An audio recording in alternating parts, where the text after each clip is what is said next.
Ladies and gentlemen, friends and family, today I want to speak to your destiny. Not your emotions, not your friendships, not even your comfort zone. I came to speak to the seed of greatness buried inside of you. And the title of this message is simple but sobering. Cut them off. God will elevate you alone. Let me begin by declaring this truth. God never promotes a crowd. He promotes an individual. He speaks to a person. He separates a man. He isolates a woman. He calls one, not many, because your destiny is too critical to be a group project. Now listen carefully. Before elevation comes separation. You must leave in order to arrive. You must disconnect in order to be reconnected to the mind of God. Look at Abraham. God said, leave your country, your people, and your father's household to the land I will show you. Did you catch that? Leave. Why? Because God could not show him the future until he let go of his familiar. Some of you are holding on to people God already released you from. And you're wondering why you feel stuck. You will never walk into the land God has promised while dragging people he never assigned. There are some people who are not bad, but they are bad for where you're going. They are not evil, but they are irrelevant. And until you learn to cut them off, not in hatred, not in arrogance, but in obedience, you will delay the elevation God designed for you. See, many of us are loyal to history at the cost of destiny. But let me remind you, God doesn't anoint comfort zones. He anoints callings. And callings require clarity. And clarity comes through consecration. God will often isolate you before he elevates you. And that isolation may feel like rejection, but it's actually protection. Ask Joseph. He was thrown in a pit, sold by his brothers, falsely accused, imprisoned, and yet he was exactly where God needed him to be. Why? Because God had to remove him from a dysfunctional environment to develop him into a deliverer. Joseph didn't rise because of his connections. He rose because of his calling. Hear me. There are some doors that will only open when you're alone. Not because God is trying to punish you, but because he's trying to prove you. Elevation is not given. It's earned through testing, separation, and surrender. You must be willing to walk alone, cry alone, pray alone, and rise alone. Because the weight of destiny is not designed for community consensus. It is tailored for divine confidence. And don't worry, those who left you, those who betrayed you, those who misunderstood you, they were necessary. But they were never meant to stay. Jesus had to walk with Judas before he could sit at the right hand of the Father. But even Jesus said, what you must do, do quickly. He let Judas go because destiny demanded it. You will never wear the crown until you lay down the crown. My friend, elevation is coming, but it will not come with company. God is not calling you to be popular. He is calling you to be purposeful. So cut them off, not with bitterness, but with boldness. Cut them off. Not because they are beneath you, but because they are not assigned to your future. And when you do, God will elevate you alone. Because the anointing always falls in isolation before it is revealed in public. May you have the courage to let go so that heaven can release what you were born to carry. Separation precedes elevation. This is not just a principle, it is a pattern, a divine strategy seen all throughout Scripture and echoed in the lives of those who walk in purpose. Before God lifts you up, He first pulls you away. He detaches you from the familiar, from the crowd, from the noise, from everything that would keep you dependent on others instead of dependent on Him. Separation is not punishment, it is preparation. It's God's way of saying, what I'm about to do in your life cannot be done with everyone around you. I need to isolate you to incubate what I've placed inside of you. And God has a unique assignment for you. He does not begin with promotion. He begins with pruning. He cuts back. He removes. He hides you, because exposure without preparation is dangerous. And many people want the stage, but they don't want the separation. They want the reward, but they resist the refinement. But God will not elevate anyone who is not first processed in private. Look at Moses. Before he could lead Israel, he spent 40 years in the wilderness tending sheep, separated from Pharaoh's palace, from prestige, from identity. God stripped him of what he thought qualified him so that he could become who God had actually called him to be. David was anointed in front of his brothers, yes, but he was developed in the field alone with sheep, away from applause, away from approval, away from noise. That solitude was not a setback, it was a set up. It was in the field that he learned how to kill the lion and the bear. It was in the field he learned how to worship, how to hear God, how to fight battles in silence.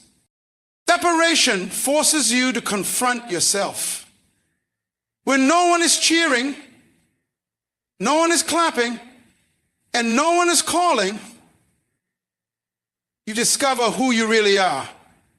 You learn to hear God without filters. You stop leaning on people for validation and start leaning on God for direction. It is in that space where you feel hidden, forgotten, even misunderstood, that God is doing His deepest work. But hear this clearly. The same God who calls you out is the God who will lift you up. Separation is never the end. It is the beginning of elevation. When God isolates you, He is preparing to introduce you. He is building a foundation that no storm can shake. He is removing relationships that will corrupt your calling. He is stripping away voices that will drown out His. And when the time is right, when the character is forged, when the heart is purified, when the vision is clear, then and only then will He elevate you to the place He promised. You don't need everyone's support when you have God's strategy. So if you're in a season of isolation, don't resist it. Embrace it. Let it do its work. Because before God gives you the platform, He builds you in private. Before you are revealed, you must be refined. Before elevation, there must be separation. Not everyone can go where God is taking you. As difficult as it may be to accept, this is a truth that every person of destiny must come to terms with. The path God has laid out for your life is not a public highway. It is a narrow road. It is a road designed with divine precision, one that often requires shedding the weight of unnecessary relationships, misplaced loyalties, and emotional attachments that no longer serve your assignment. Some people were meant to be part of your journey, but not part of your destination. They are those who were essential in one season, but become a hindrance in the next. Doesn't mean they're bad people. It simply means their role in your life was temporary. God is a God of purpose, and He assigns people according to seasons. When the season changes, so must the circle. If you try to take everyone with you into a place God reserved for you alone, you risk compromising the very promise He gave you. You risk compromising the very promise He gave you. It's not about being better than others. It's about being obedient to the blueprint God has for your life. Jesus had 12 disciples, but He only took 3 to the mountain of transfiguration. And when He went to the cross, even the 3 could not go. There are places in your spiritual development, in your calling, in your elevation, where no one else is allowed. There are certain revelations God will give you that can't be shared prematurely because others may not have the capacity to understand or steward what God is showing you. Sure or not, what is sacred to you may be common to them. And that's a risk you can't afford when your future is on the line. Trying to drag people into a season they were never prepared for will only create unnecessary weight. They won't understand your discipline, your sacrifice, your urgency, or your boundaries. And if you're not careful, you'll start compromising your values just to maintain company. You'll begin shrinking your vision to keep people comfortable. But vision must never be negotiated for companionship. Assignment must never bow to attachment. God is calling you higher. And elevation demands separation. He's calling you into spaces of clarity, focus, and refinement. Not everyone has the stamina to climb with you. Some were content with the valley while you were built for the mountain. And if you keep waiting for them to catch up, you'll end up stuck between obedience and sentiment, between purpose and people. But destiny does not wait on permission. It requires movement, even if that means moving alone. And God starts to show you glimpses of where He's taken you. It's not to impress others. It's to prepare you. Some people won't celebrate you when you begin to shift. They'll accuse you of changing, of being distant, of thinking you're better. But the truth is, you're not changing to impress. You're transforming to obey. You're not leaving them behind out of pride. You're stepping forward out of purpose. And understand this, those who are truly assigned to your life will grow with you. You won't need to force them. They will evolve naturally. But for those who can't or won't grow, let them go in peace. Release them with love. You're not abandoning them. You're aligning with God. Because where He's taking you requires a version of you they may not recognize. And if they can't honor the calling, they can't stay for the elevation. So don't apologize for moving forward. Don't apologize for obeying the whisper of God. Not everyone can go where God is taking you. And that's how you know the place He's taking you is sacred. Clinging to the wrong people can delay destiny. Sometimes it's not the devil that's holding you back. It's your refusal to let go of the people God has already removed His hand from. There are individuals who were part of your past but have no role in your future. And the longer you hold on to them, the longer you postpone what God has already prepared for you. Destiny has a pace. It moves according to divine timing. And when you're yoked to someone who isn't aligned with God's direction for your life, it creates drag. It creates friction. It causes delay. You can't walk into a new season while dragging the baggage of old alliances. There are people who are emotionally comfortable but spiritually costly. They feed your history but they starve your future. They agree with your brokenness but resist your healing. And if you're not careful, their presence becomes a stronghold, a false sense of loyalty that God never required of you.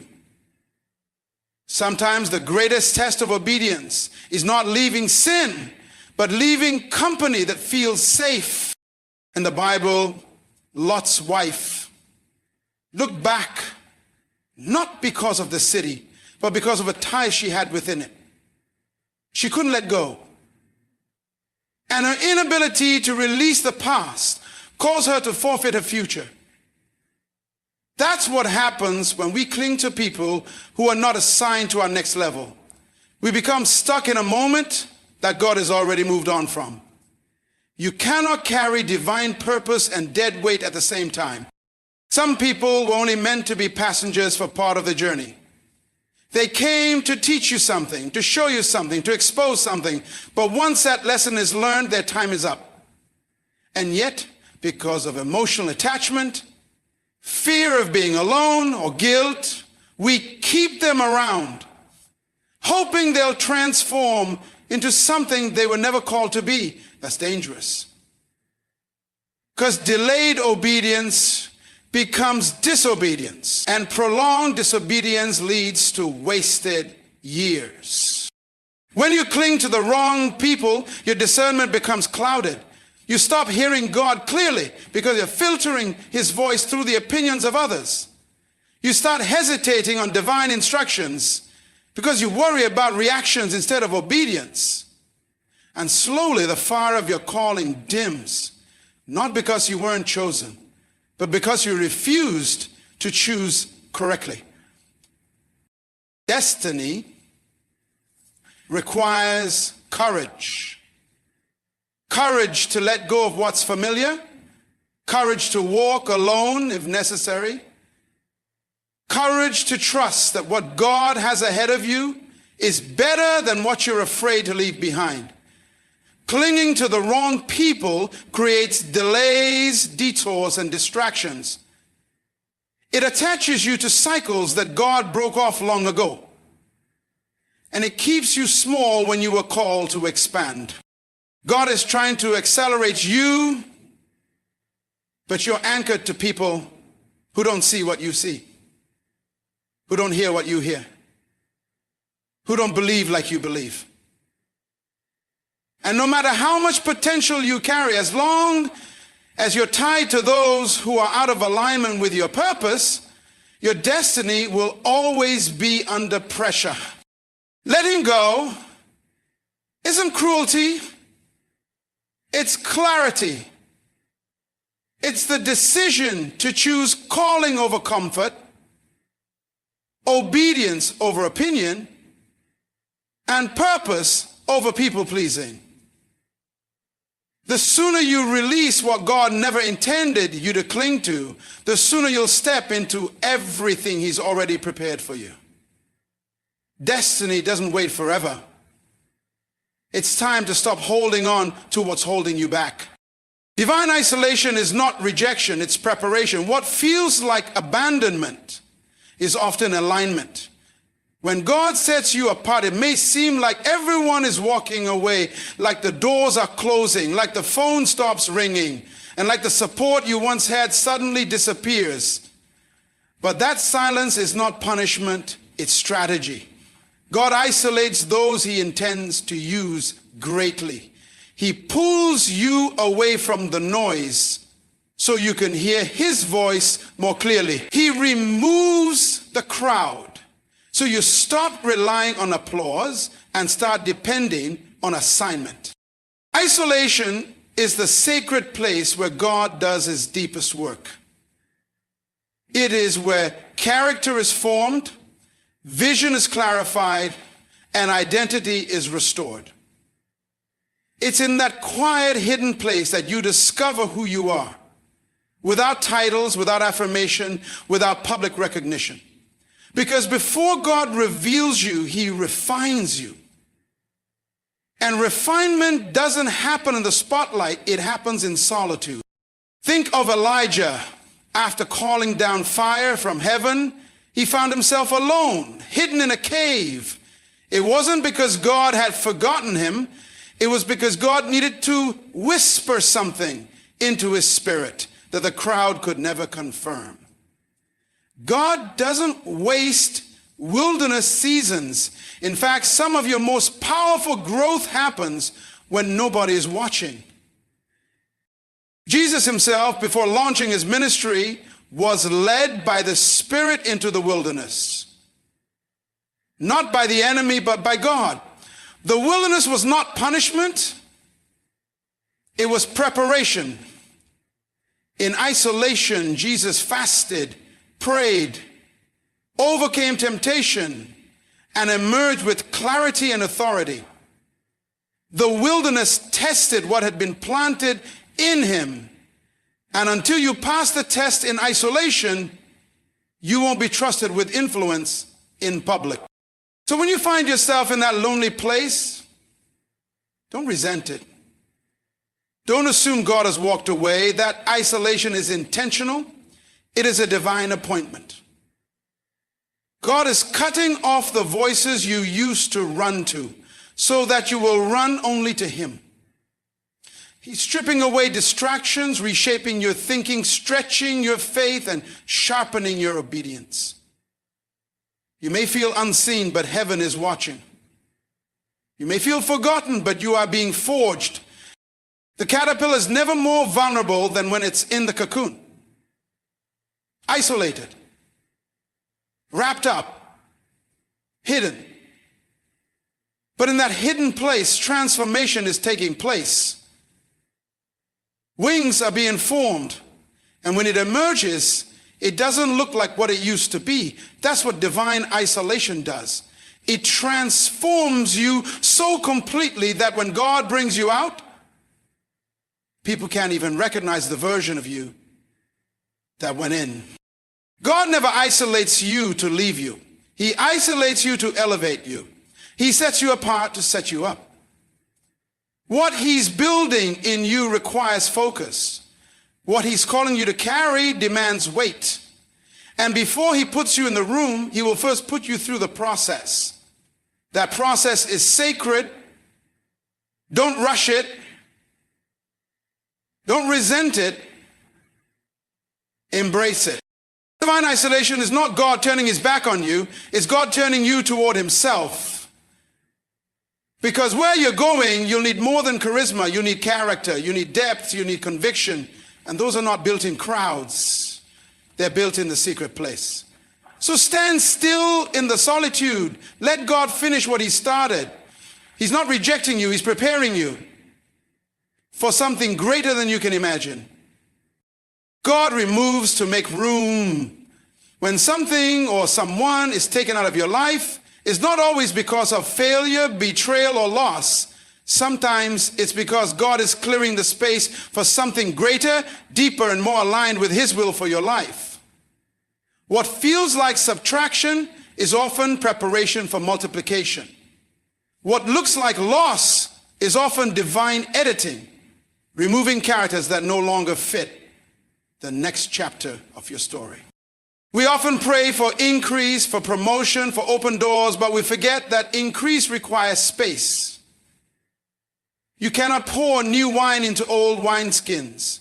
You cannot step into a new season while holding on to expired assignments. When God begins to remove things, it's not always because you've done something wrong. It could be that you've outgrown the place, the relationship, the environment, and what used to fit no longer does. God is intentional. He doesn't waste movement. Every removal has purpose behind it. Sometimes he removes people who would have slowed your progress. Sometimes he removes opportunities that would have distracted you from your true calling. Sometimes he shuts doors not to punish you, but to protect you from walking into something beneath your potential. Sometimes he removes people, and yet the process of removal is painful. It stretches your heart. It tests your trust. It forces you to confront your dependency on things that were only meant to be temporary. But if you allow yourself to grieve what's gone without losing sight of what's coming, you will begin to see the wisdom of his ways. What you thought was rejection was actually redirection. What you thought was the end was simply God clearing the stage for a better beginning. Remember Gideon? He had 32,000 men ready to fight, but God said, too many. He reduced his army to 300, not because God wanted him to fail, but because he wanted the victory to be unmistakably his. Sometimes God will strip you down to what looks like nothing just to show you that he is more than enough. He'll remove your plan so he can reveal his. He'll remove your crutches so you learn to walk in faith. When God removes, he is making room for clarity, for strength, for deeper intimacy with him. He is rearranging things so that your life is no longer cluttered with distractions, compromises, and counterfeit blessings. He is pruning you so that you can bear more fruit. Not just any fruit, but lasting fruit. Don't fight the pruning. Don't mourn over what God has already released you from. If it left, it was not meant to stay. If it broke, it was not meant to be built upon. God knows what's ahead, and he knows what you need and what you don't. Trust that every removal is connected to his greater design for your life. Because before he gives you more, he makes room. And what he has in store is always worth what you had to release. Your assignment is too critical to be distracted. You weren't born to blend in. You were born with divine intention, crafted by the hand of God for a purpose that carries eternal weight. And because your assignment carries weight, your focus must carry discipline. Distraction is not always loud or obvious. Sometimes it's subtle. Sometimes it comes dressed as good opportunities, familiar relationships, comfortable routines, or even well-meaning voices. But anything that pulls you away from what God has called you to do is a threat to your destiny, no matter how harmless it seems. The enemy doesn't always destroy purpose with destruction. Often he simply delays it with distraction. If he can get you to disobey, he'll get you to detour. If he can't tempt you to fall, he'll tempt you to wander. A distracted heart loses clarity. A distracted mind loses momentum. And a distracted soul eventually forgets the urgency of its assignment. There is a timing to your calling, a window of impact that cannot be wasted. Trying to explain yourself to people who don't understand, or pleasing crowds who were never assigned to affirm you. Your time is too valuable to spend it entertaining drama, debating critics, or feeding insecurities. Purpose demands protection. It demands you guard your mind, your time, your relationships, and your vision. Look at Nehemiah. When the enemy tried to pull him down from the wall with lies and intimidation, his response was simple and powerful. I am doing a great work and I cannot calm down. That is the posture of purpose. That is the mindset of someone who knows the cost of distraction. Your calling may not be applauded, and your discipline may not be understood, but your assignment is not up for negotiation. It is not casual. It is critical. There are souls connected to your obedience. There are generations that will be impacted by your faithfulness. You don't have the luxury of wasting energy on things that bear no fruit. Every moment spent off course is a moment lost in destiny. And while God is gracious, time is still precious. You must be ruthless with distractions. You must be bold in your focus, because heaven is watching And the earth is groaning for the manifestation of those who will rise without compromise. You don't need everyone to understand your path. You just need to walk it. You don't need every door to open, just the one God has marked for you. And when your eyes stay fixed on the one who sent you, every temptation to be distracted loses its power. Stay sharp, stay anchored, stay hidden if you must, but don't get sidetracked. Your assignment is too critical to entertain things that don't align. Too necessary to be slowed by the unnecessary. Too sacred to be shared with distractions. Keep building, keep pressing, keep going. Separation may be painful, but purpose is worth it. There is a cost to walking in what God has called you to do. And one of the first payments is often the people, places, and comforts you thought you couldn't live without. Purpose demands clarity, and clarity requires space. Space to hear God. Space to see differently. Space to become what you were created to be without the noise of familiar limitations. And to gain that space, sometimes God has to pull you away. The pain of separation is real. It's not just about losing connection. It's about letting go of identity attachments, emotional ties, and even unspoken expectations that were built in past seasons. It hurts to outgrow what once felt like home. It stings to feel misunderstood by people who once walked closely with you. It's hard to release what gave you comfort, even if it was keeping you small. But every great calling has a cost, and separation is part of that price. Abraham had to leave his father's house with no map, only a word from God. Joseph was betrayed by his brothers and thrown into a pit before his dream could come to pass. Ruth had to walk away from everything familiar to step into a new lineage. Jesus himself often withdrew from the crowds and ultimately was separated from even his closest friends as he fulfilled his purpose on the cross.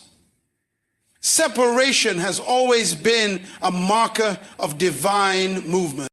Purpose doesn't unfold in comfort zones. It stretches you. It exposes you to moments of loneliness so you can become intimate with the voice of God. It strips you of dependency on affirmation. So your confidence is rooted in calling, not in company. It's in the place of separation that you refined, tested, and prepared. What God does in you during those silent seasons becomes the foundation for the impact you'll make later. You may not understand why certain people walked away. You may not know why doors suddenly shut. You may be questioning why your path feels narrow while others seem to walk freely. But purpose is not about popularity. It's about precision. God removes what cannot go with you, not because he's cruel, but because he's intentional. What you feel as pain, he sees as protection. What you call loss, he uses as leverage. He's making sure nothing contaminates the calling he placed on your life. You won't always get closure. You won't always have clean endings, but you will have purpose. And on the other side of the pain is a version of you that is stronger, clearer, wiser, and more in tune with heaven's direction. Separation may break your heart, but it won't break your destiny.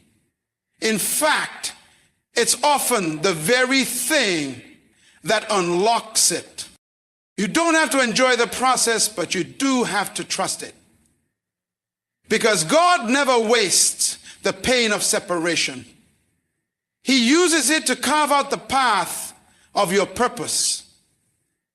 And when you see what he was preparing you for, the price you pay to walk away won't even compare to the glory he reveals through your life. God elevates individuals before he uses them to elevate others. Before he places you in a position to impact, influence, or lead, he first takes you through a process of refinement and transformation. God doesn't promote based on talent alone. He promotes based on capacity, obedience, and surrender. You cannot pour into others what has not first been developed within you. The oil that flows in public must be crushed in private. The weight of leadership, influence, or calling requires internal stability that only comes through personal elevation. Eventually, positions of power will be empty, and the best leaders. Before Joseph became governor of Egypt, he was processed through betrayal, slavery, false accusation, and prison. Each of those stages wasn't punishment, they were preparation. God was not just setting Joseph up to lead a nation. He was preparing him to carry wisdom, discernment, humility, and integrity under pressure.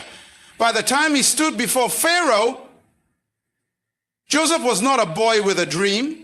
He was a man with divine authority, able to handle the very people who had once mishandled him. Elevation is not about platforms. It's about posture.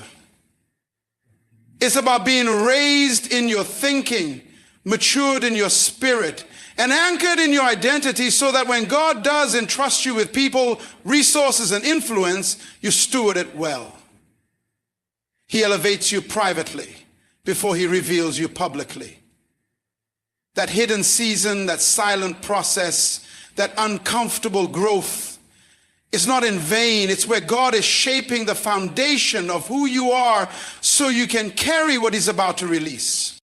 Even Jesus spent 30 years in preparation for 3 years of public ministry. God elevated him in wisdom, favor, and maturity before he ever preached a sermon or performed a miracle. Why? Because the assignment was too great to be handled without internal depth. If Jesus required that much preparation, how much more do we? God will often isolate you, stretch you, challenge your character, and refine your motives, not to break you, but to build you. Because when he elevates a person, that elevation isn't just about their success. It becomes a platform for others to stand on. But if the person hasn't been elevated in mindset, in faith, in maturity, they will not elevate others. They will mislead them. God's elevation comes with responsibility.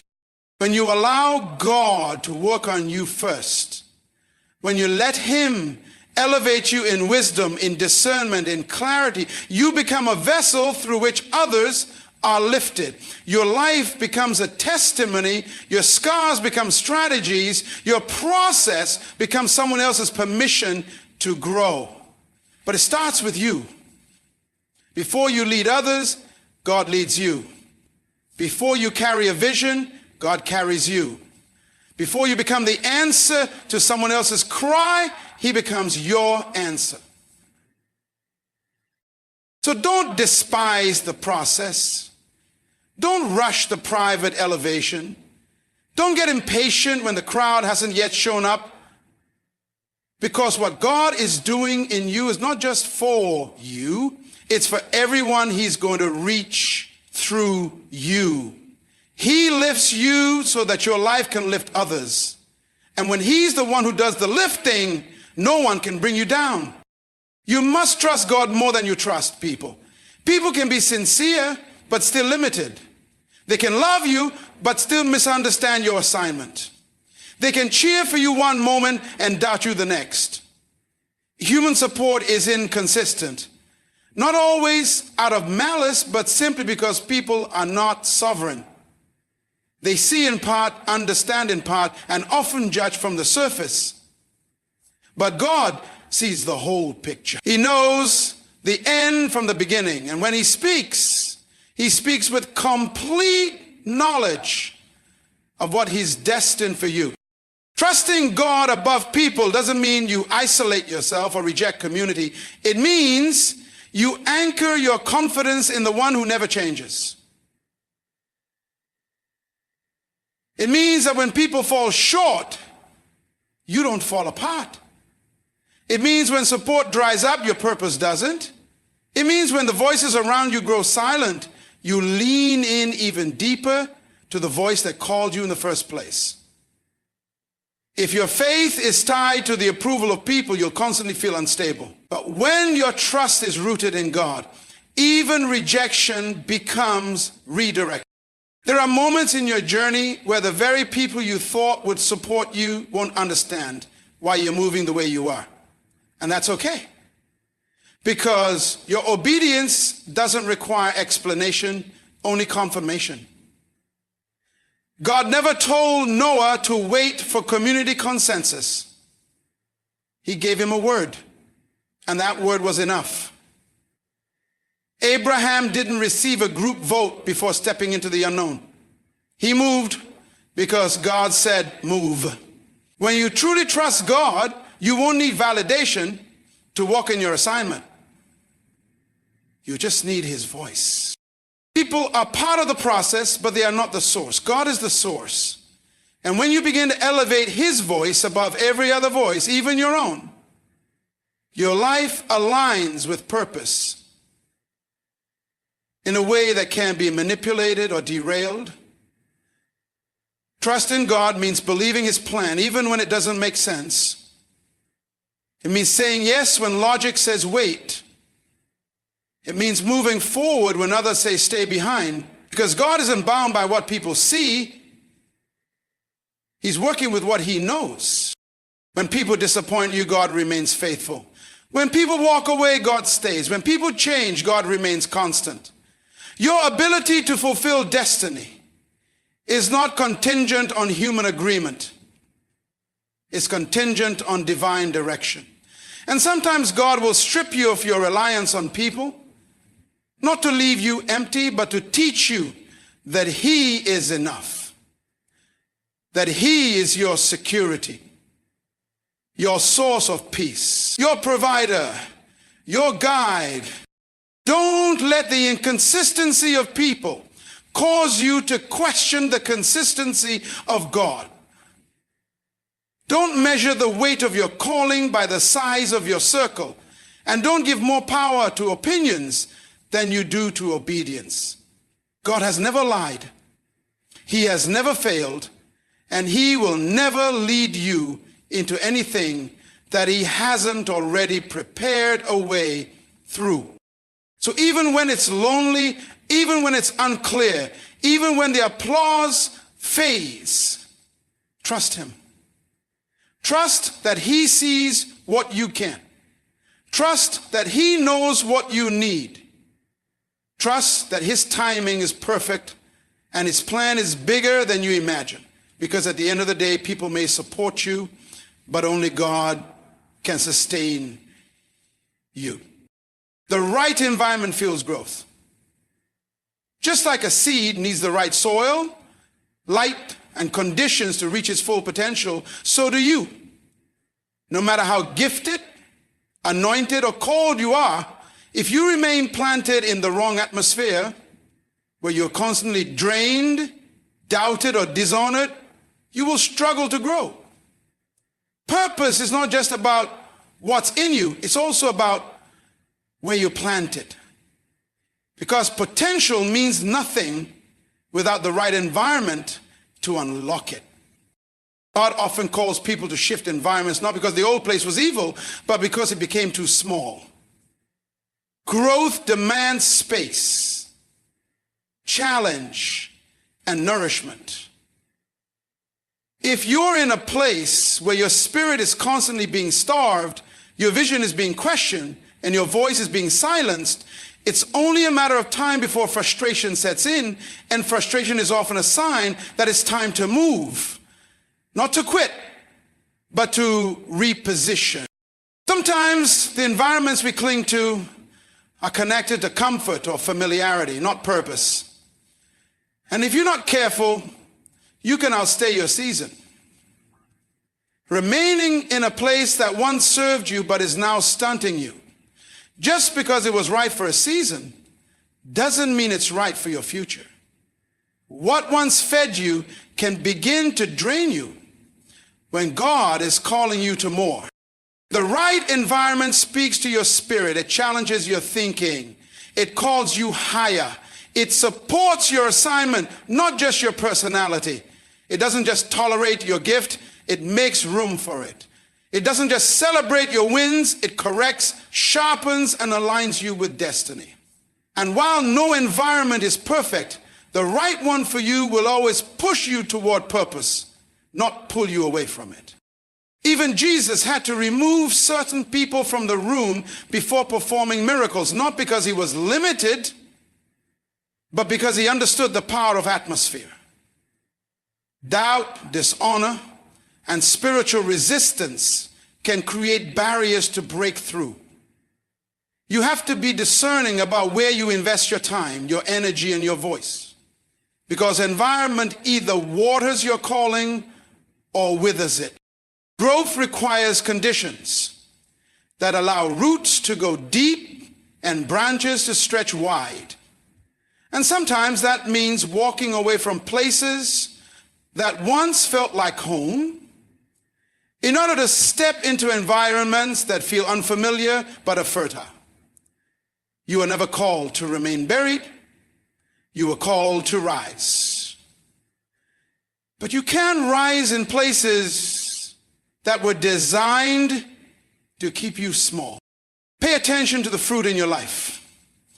If your joy is shrinking, if your clarity is fading, if your passion is dimming, ask yourself, is this the right environment for the person I'm becoming? God's not just calling you to survive, he's calling you to flourish.